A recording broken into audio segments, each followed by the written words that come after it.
বাংলাদেশের সমস্ত জনগণ আজকে ঐক্যবদ্ধভাবে এই দেশকে তার অস্তিত্ব, তার স্বাধীনতা, সার্বভৌমত্বের জন্য এক হয়ে লড়াই করবে।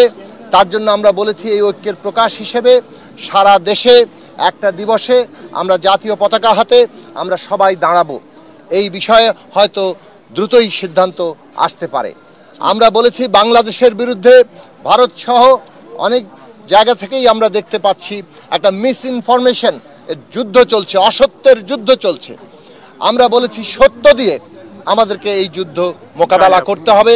ফ্যাসিবাদ এর বিরুদ্ধে গণতন্ত্র দিয়ে আমাদের মোকাবেলা করতে হবে।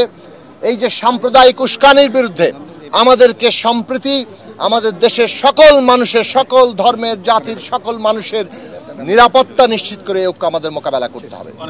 আমরা বলেছি একটা ন্যাশনাল পলিটিক্যাল কাউন্সিল কিংবা জাতীয় রাজনৈতিক কাউন্সিল গঠন করা হোক দেশের সকল স্টেক হোল্ডারদের নিয়ে, যাতে করে সরকার বাংলাদেশে জাতীয় ঐক্যের ভিত্তিতে দেশের সমস্ত মানুষকে ঐক্যবদ্ধ রেখেই আমাদের ক্রান্তিকালীন রাজনৈতিক পর্ব, রাজনৈতিক উত্তরণের পর্ব, সেই পর্ব পাড়ি দিতে পারে।